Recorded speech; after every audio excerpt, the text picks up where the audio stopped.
It's not too difficult to find free resources on the internet to teach reading skills to the younger kids. Pinterest is a heaven for that sort of thing. Teachers Pay Teachers, blogs, there's all kinds of resources out there.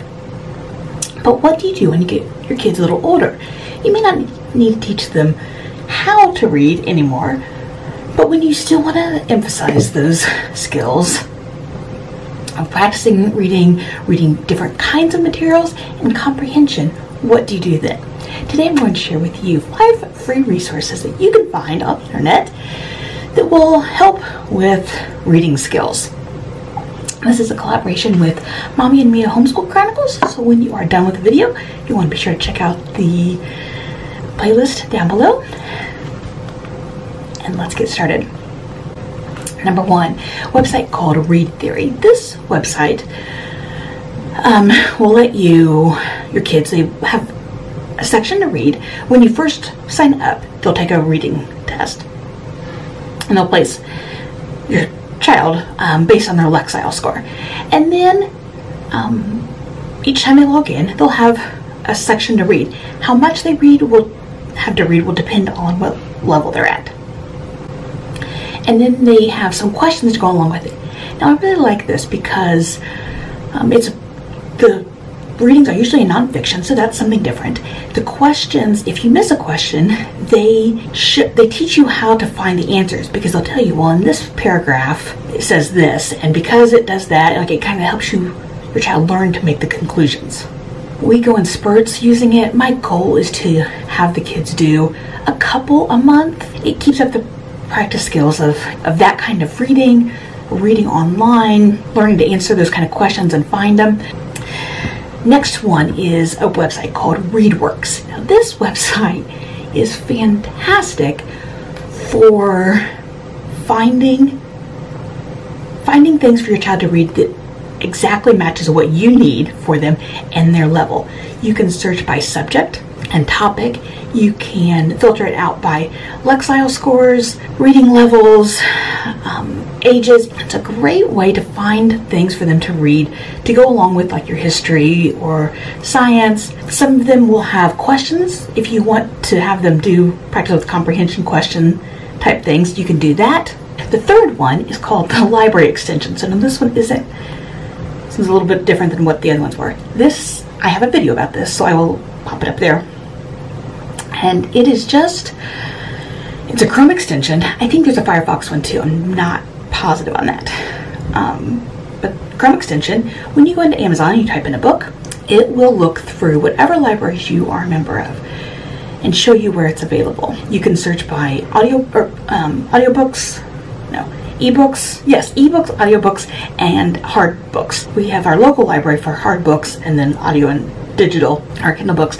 But then we subscribe to 2 other libraries out of state, Brooklyn and Free Philadelphia, for additional Kindle books and audiobooks. So I can put all those in there, and it'll search it for me, and it'll take me, when you click on it, it takes you straight to the library's website, so you can request the book. And just a great way to easily find books, and not have to go to each library's website and then Amazon in case you need to order it or whatever. Number 4 is the Read and Write extension for Chrome. Again, I believe this one's available for Firefox if you use that.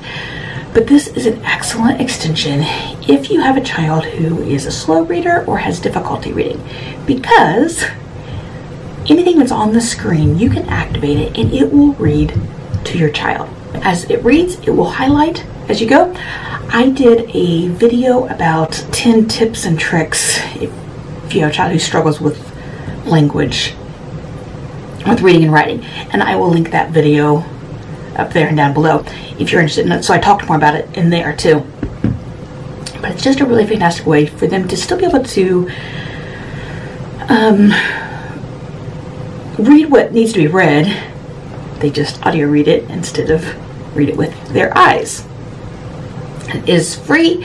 There is a paid version of it, but we just use the free one, and that's totally fine for us. And as it reads, it will highlight the text as you go along. If you want your child to visually read part of it and then let them audio read for some, you can do that, because you can tell it which parts that it needs to read to you. Just a really good way to let your child still get the information, but at a faster pace or at a more manageable level. And number 5, the Library of Congress website. I talked about this in my Freebie on Friday email list. If you're interested, I will link down below so you can go check it out. I just send out some kind of a free resource every week. It might be a printable or a digital or online resource, something that's free on Fridays. So if you're interested, down there. Anyway, the Library of Congress. There is so much on this website, and I rarely hear anyone talk about it. It's fantastic. Now, one of the things that I like is that they have collections of like by person or by topic. From there, they have a section on articles and essays. So if you want to have your child practice reading primary sources, old documents, that sort of thing, this is a perfect way to do that. Because you can do it by any topic that interests you or your child. It's historical in some capacity. So it's a great way to do it. They can, the articles will be online. They're not like a PDF version of it, but they're on there. Again, if you need to, you can use the Read and Write extension. But yeah, you can read it. If it's an original document, like an old one, it may be like the handwriting. So there's the practice of learning to decipher text that you may not be able to clearly read. Primary sources, the older language. So it's a great way to help them explore reading something that is not the way that we read, not the way modern writing is usually written. That's number 5. I'm going to throw one bonus one out there, and it is called Project Gutenberg. Books that are in the public domain are on Project Gutenberg, and you can download them in different formats, read online. But so old books, there are so many on there.